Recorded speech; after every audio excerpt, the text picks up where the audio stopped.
This episode is brought to you by Peacock. The new Peacock original documentary, Matthew Perry, A Hollywood Tragedy, dives deep into the beloved actor's rise to fame and his tragic death. 5 people, including Perry's personal assistant, 2 medical doctors, and an alleged Hollywood drug dealer known as the Ketamine Queen, were charged with conspiracy to illegally provide Perry with the ketamine. Explore the details of the case in this heartbreaking special, streaming now only on Peacock. This episode is brought to you by Coffee Mate. After watching this season of the HBO's original series, The White Lotus, this is the tropical getaway I needed. One more pina colada, please. Hey, you're not on mute. Oh, I thought I was in paradise. Turns out, it was my Coffee Mate. Coffee Mate Pina Colada and Thai-iced coffee-flavored creamers. Inspired by the newest season of HBO's original series, The White Lotus. For the love of coffee. Try now. agenciadepodcast.com.br.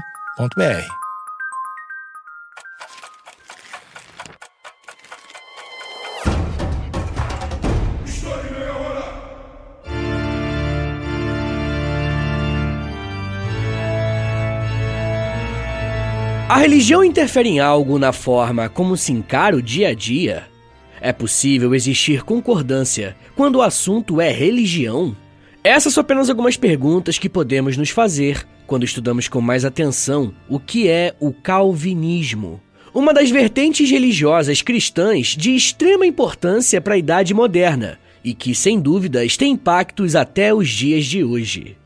Esse episódio está inserido dentro de uma série onde eu abordo questões mitológicas e religiosas.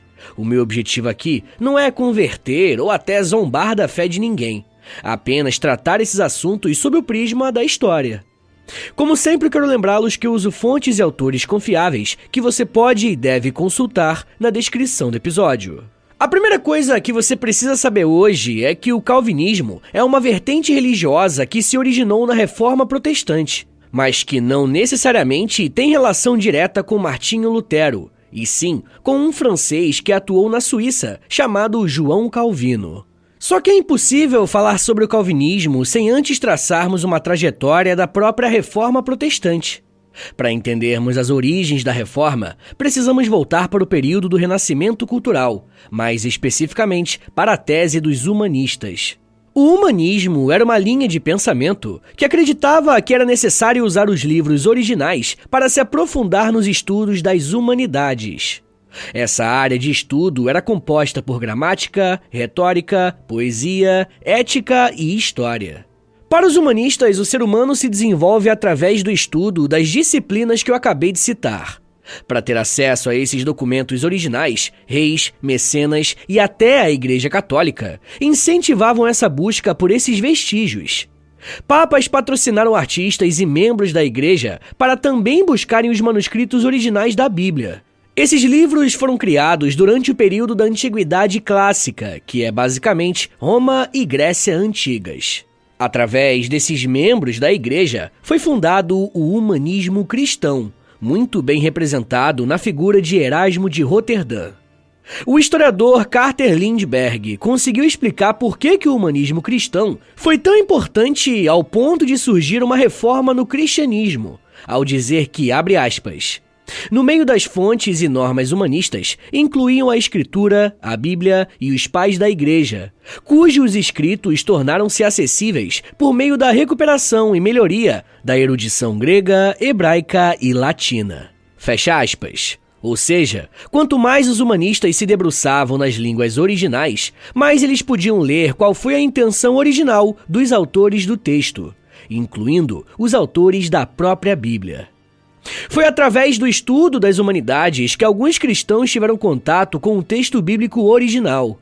E quando esses estudiosos compararam o que estava acontecendo no dia a dia e olhavam para a Bíblia, eles perceberam que algumas coisas estavam erradas. E é nesse ponto, justamente, que entra a figura de Martinho Lutero. Lutero nasceu na cidade de Eisleben, no Sacro Império Romano Germânico, no ano de 1483. Ele teve uma vida bem interessante e conturbada, mas a parte que importa é o período que ele ingressou na Igreja Católica e começou a atuar como um monge. Dentro da igreja, Lutero era um professor bem respeitado, que era conhecido pela sua seriedade em relação aos assuntos da fé. Só que essa dedicação aos estudos bíblicos ganhou um novo patamar quando ele teve contato com o trabalho dos humanistas cristãos. Como bem afirma mais uma vez o professor Carter Lindbergh, abre aspas, o estudo intenso de Lutero da língua e gramática bíblicas, auxiliado por ferramentas linguísticas disponibilizadas pelos humanistas do Renascimento, mudou radicalmente o seu entendimento de salvação. Fecha aspas. Essa parte final da citação do professor Carter é muito importante, porque o principal objeto de estudo de Lutero era justamente a questão da salvação. Nesse período, o entendimento da Igreja Católica a respeito da salvação era que ela estava condicionada a um comportamento correto e o cumprimento de alguns sacramentos. Além disso, existia também uma crítica às indulgências. Esse era um dispositivo que a Igreja Católica criou durante toda a Idade Média para ser um complemento à arrecadação de algumas catedrais e paróquias. Porém, com o passar do tempo, o entendimento sobre as indulgências se tornou bem complicado, e algumas pessoas começaram a enriquecer, as vendendo como se fossem garantia para a vida eterna, ou até perdão para pecados. Nesse sentido, Lutero acreditava que a Igreja Católica estava defendendo uma linha de que as pessoas mereciam a salvação por algo que elas faziam. Conforme ele tinha contato com o texto original da Bíblia, mais ele defendia a ideia de que a salvação eterna era um dom que Deus dava através da fé, e somente pela fé, nada mais. Pode parecer uma diferença sutil, mas muda completamente a relação que as pessoas teriam com a própria Igreja Católica. Só que o Lutero não parou por aí. Além dessa questão da fé ser aquilo que, de fato, garantiria a salvação de alguém, ele passou a defender que a Bíblia deveria ser a maior fonte de autoridade e não o Papa. Era como se ele falasse para a maior autoridade do mundo religioso que ele não deveria mais ocupar essa posição. Podemos dizer que a situação limite para o Lutero foi a sua visita às obras da Basílica de São Pedro, onde pôde ver com seus próprios olhos a luxuosidade e a riqueza daquele templo em comparação com a forma que a população germânica vivia.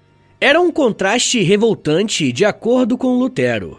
Bom, vai ser a partir dos seus estudos e dessa experiência prática que o Lutero, como um acadêmico, produziu um relatório contendo 95 artigos defendendo que a Igreja Católica precisava mudar, ou pelo menos reconhecer que estava errada.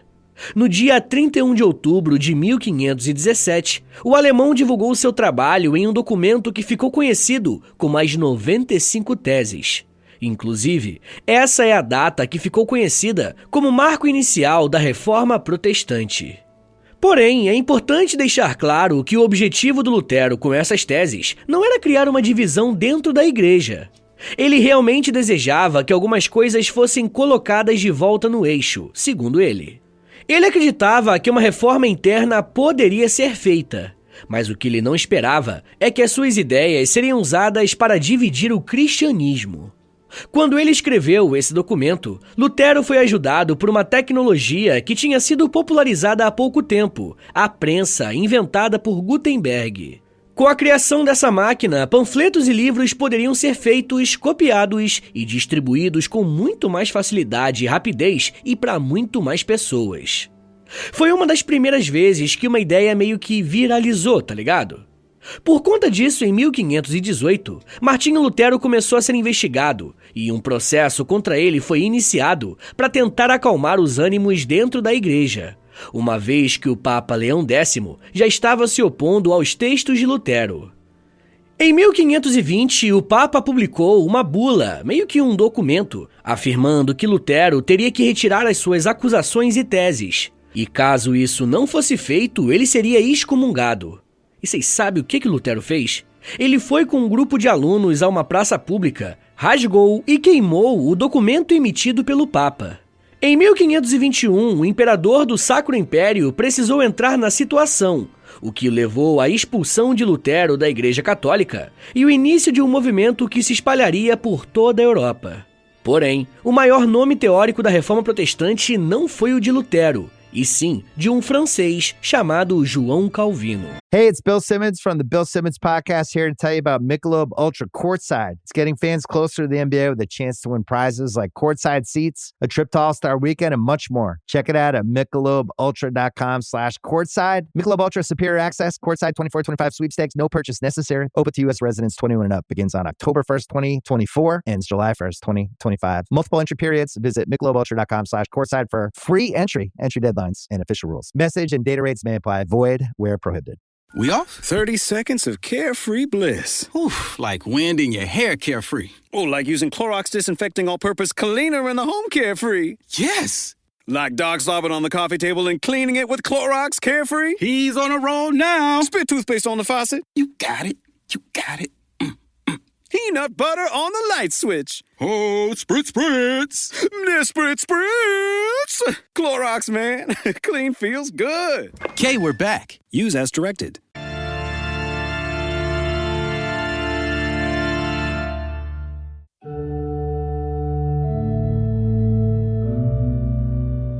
O homem que deu origem a um dos movimentos religiosos mais influentes do seu tempo nasceu em Noyon, na Picardia, no Reino da França.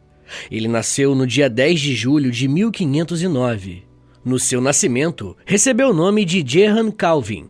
Seu pai se chamava Gerard Calvin e era um importante membro do clero francês. A mãe de João Calvino se chamava Jeanne Lefrance e morreu pouco tempo depois do João completar 12 anos de idade. É provável que o casal tenha tido 4 filhos, e uma coisa que todos tiveram em comum ao longo da sua formação enquanto crianças, adolescentes e jovens foi o incentivo do seu pai para que eles seguissem a vida religiosa. Na França daquele período, pertencer a uma posição elevada do clero era de exclusividade das camadas mais altas da sociedade. Logo após a morte da sua mãe, João Calvino recebeu uma espécie de bolsa de estudos para ir para Paris com seu irmão mais velho para aprenderem latim e em seguida se matricularem no Collège de Montaigu para estudarem filosofia.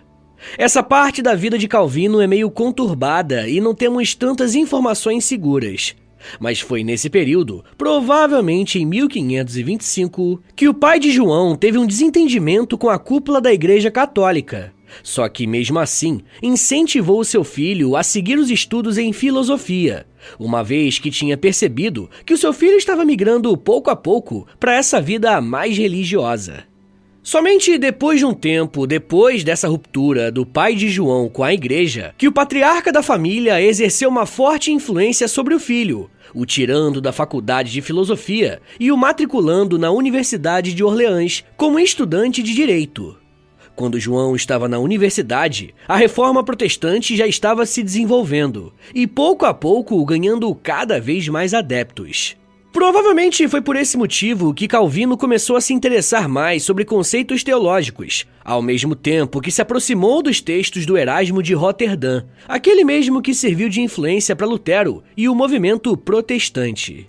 O humanismo era uma das bases do seu interesse e, além do Roterdã, João Calvino também se aproximou de um pensador humanista ligado ao direito, chamado Andrea Alciato, um jurista francês que foi fundador da Escola Humanista Jurídica Francesa. O humanismo seguido por essas influências do Calvino enfatizavam os direitos e responsabilidades do indivíduo e focavam no presente, em comparação com os ensinamentos da Igreja Católica, que davam bem mais valor para a vida após a morte.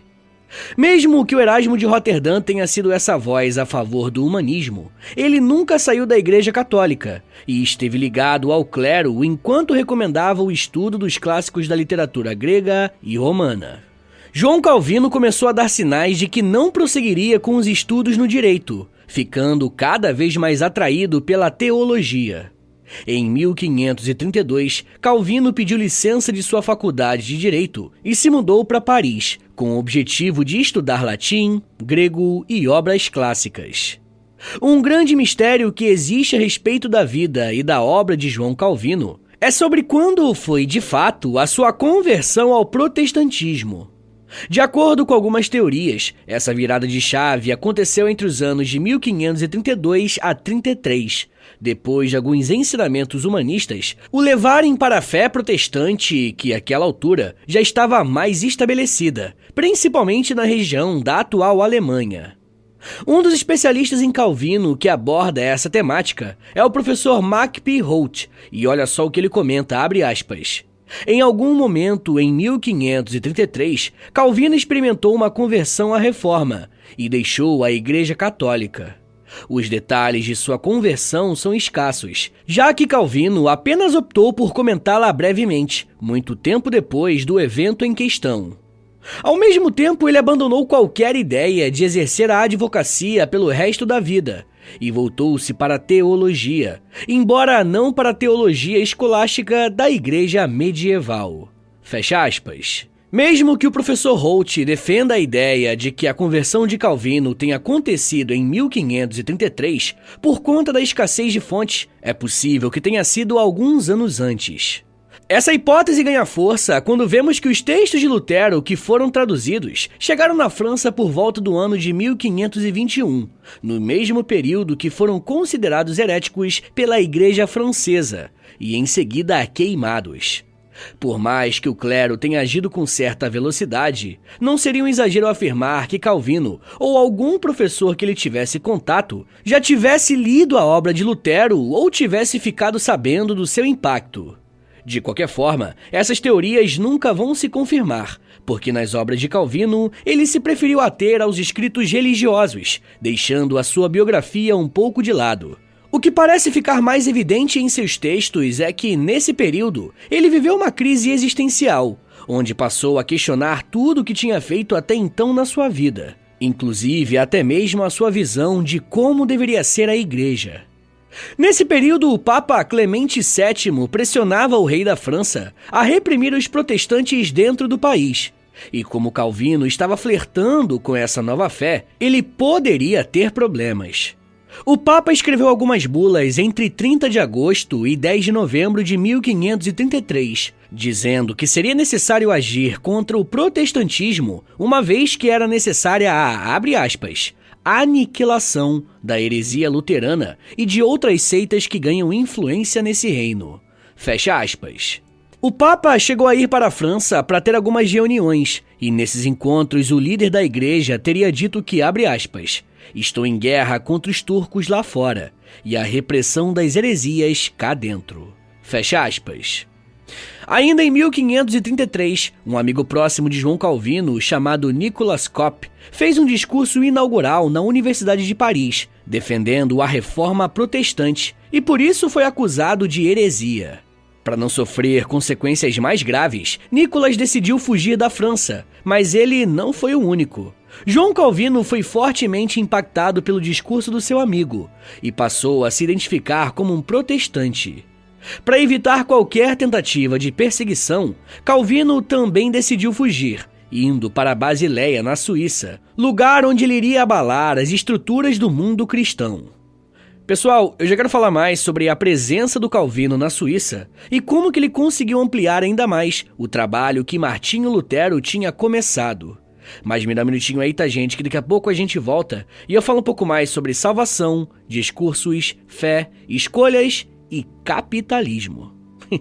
Segura aí, que é um minutinho só.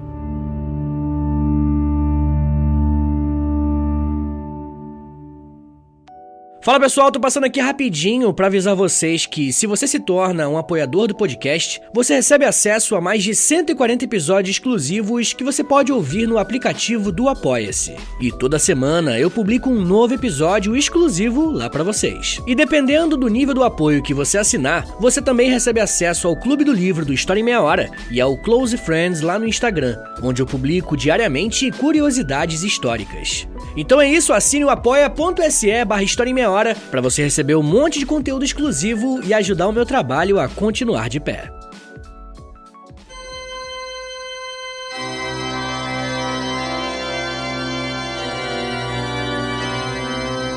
Abre aspas.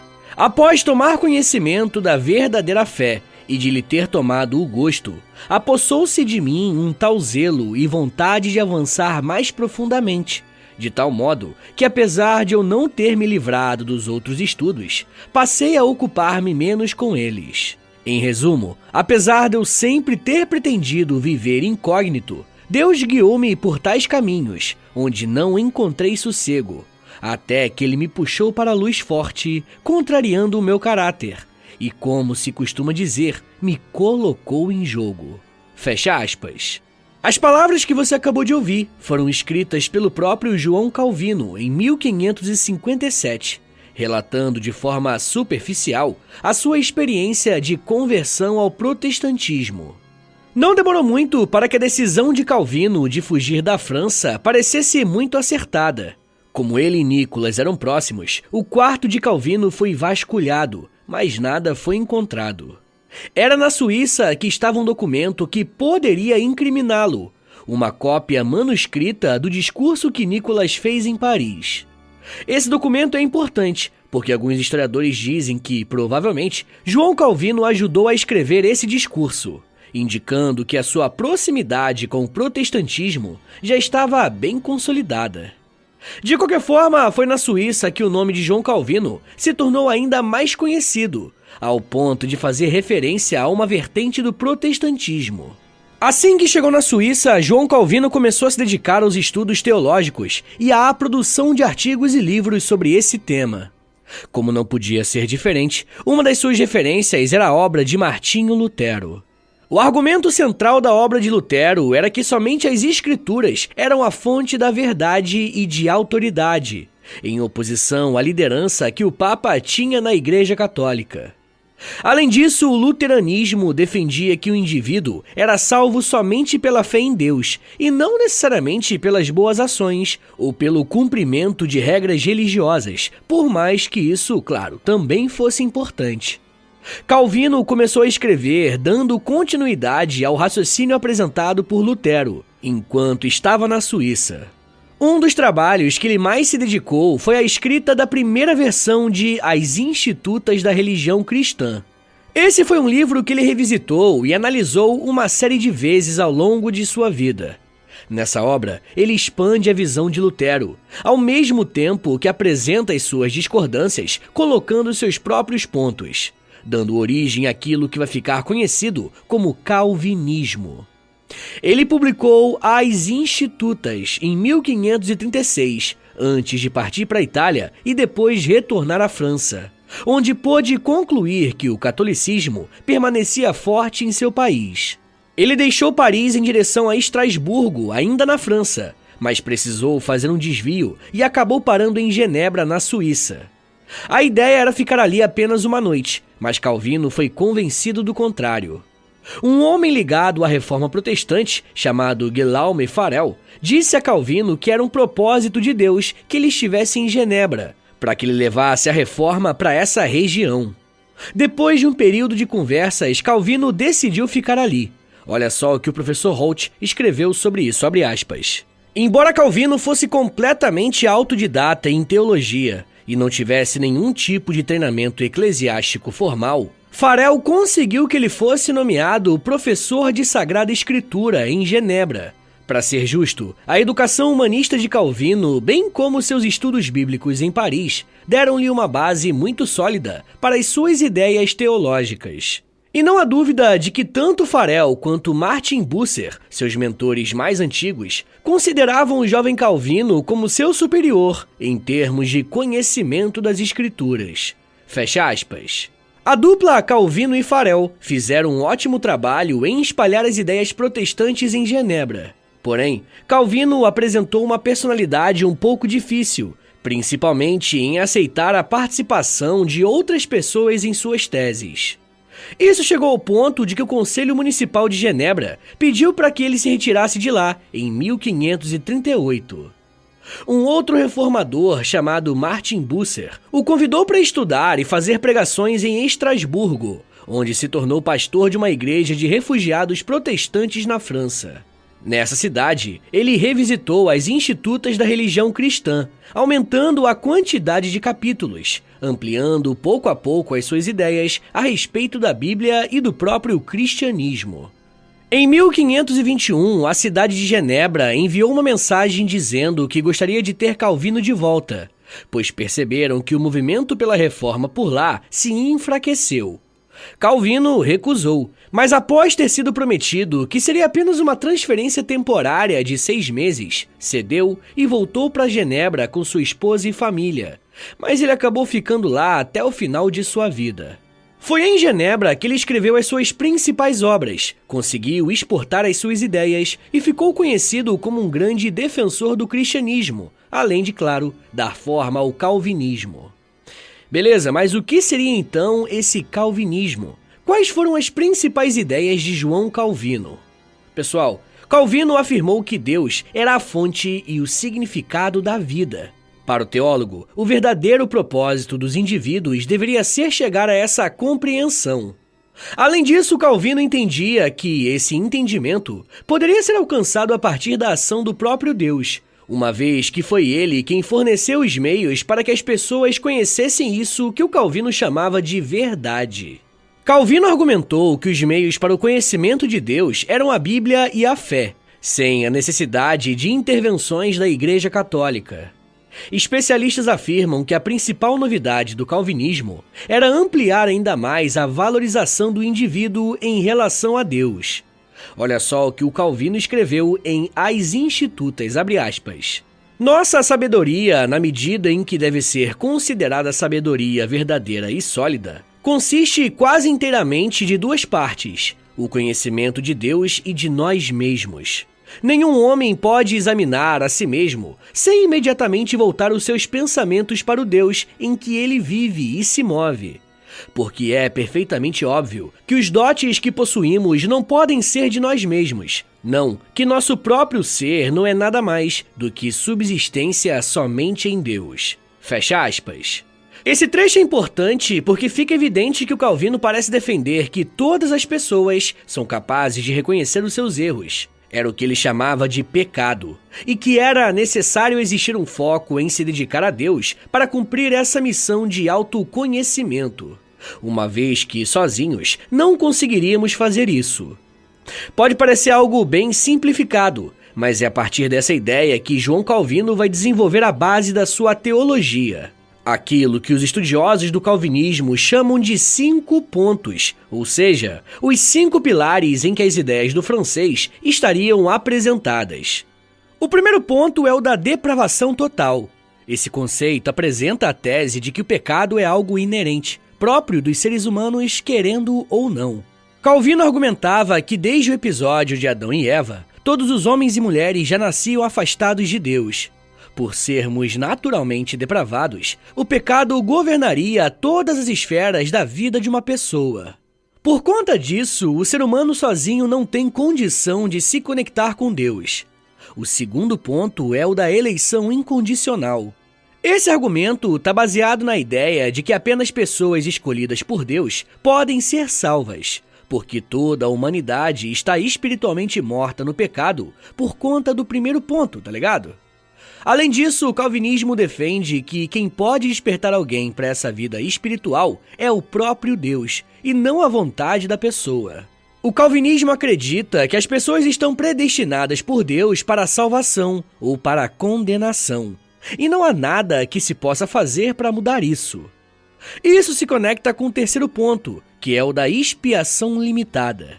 O termo expiação significa perdão, ou seja, o calvinismo defende que nem todas as pessoas serão salvas, apenas aqueles escolhidos por Deus.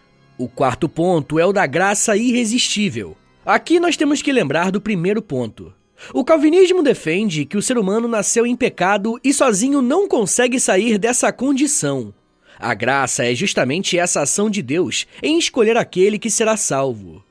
O termo irresistível aparece aqui porque o calvinismo defende que aqueles que são chamados por Deus não conseguem dizer não.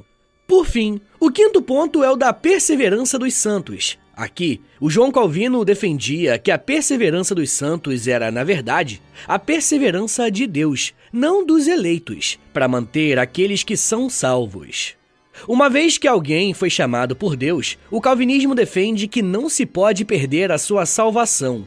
Não importa como se comporte, porque não é um ser humano quem garante a salvação, e sim Deus. O calvinismo, como o próprio nome sugere, é baseado nas ideias de João Calvino, mas não de forma exclusiva. Após a publicação das Institutas, houve um período de grande crescimento das ideias de Calvino na Europa. Como o calvinismo defendia que não havia nada que alguém pudesse fazer para ganhar a salvação, tudo que uma pessoa poderia fazer então era viver uma vida em gratidão através das suas obras boas. E qual seria uma demonstração pública de que uma pessoa fosse salva? Adivinha? A dedicação ao trabalho.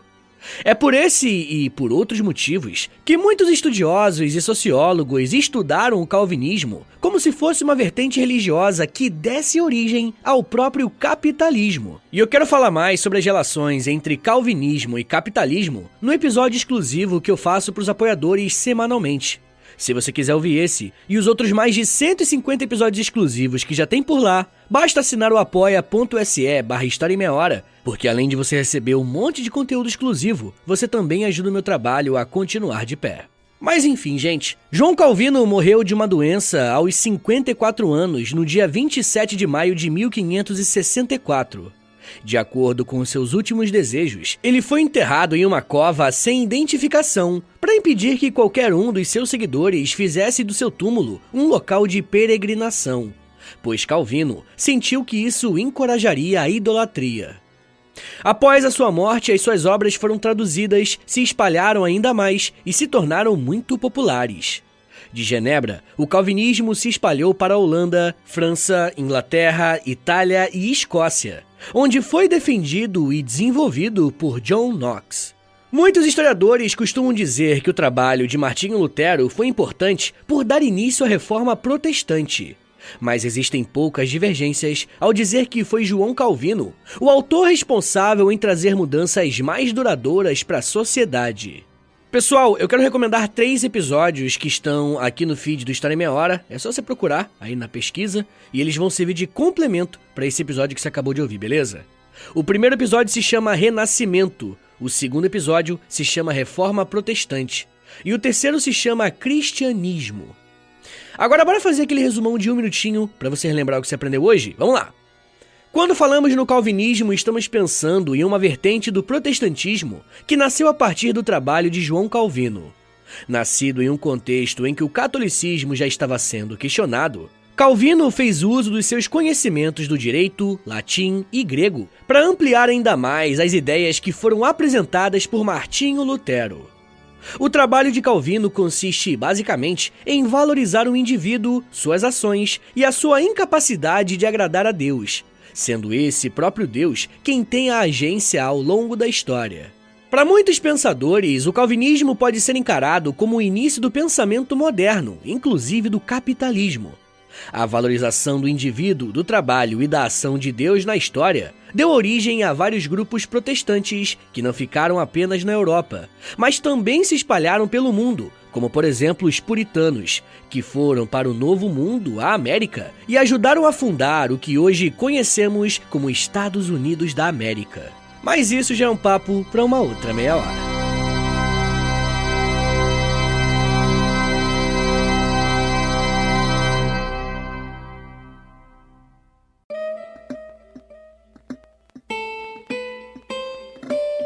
Senhores, muito obrigado por terem ouvido até aqui. Meu nome é Vitor Soares, eu sou professor de História e você acabou de ouvir o História em Meia Hora. Segue a gente aí na sua plataforma de áudio favorita para não perder nenhum episódio. Se você estiver ouvindo no Spotify ou na Apple Podcast, avalia o nosso podcast aí com 5 estrelinhas, tá bom? Quero lembrá-los também que a melhor forma de apoiar o podcast é assinando o nosso Apoia-se, tá bom? É apoia.se/História em Meia Hora. Uma outra forma de ajudar o podcast é através do nosso Pix. Anota aí que é o meu Pix e o meu contato também, é historiaemmeiahora@gmail.com. Mas se você não tiver condições de ajudar o podcast financeiramente, mas quer ajudar de outra forma, a melhor forma de longe é, primeiro, indicando o podcast para um amigo e, segundo, compartilhando nas redes sociais. Aí você aproveita e me marca no @História em Meia Hora, porque aí eu vou poder te agradecer pela ajuda. Se você tiver a fim de ouvir um podcast mais de humor, mas que também tenha temática histórica, ouça meu outro podcast, é o História pros Brother. Ouve lá depois que eu acho que você vai gostar. Eu também crio conteúdo pro TikTok, Instagram, Twitter, tudo no @Prof. Vitor Soares. É o meu perfil pessoal. Aproveita e segue ele também. Então é isso, gente. Muito obrigado, um beijo, até semana que vem e valeu!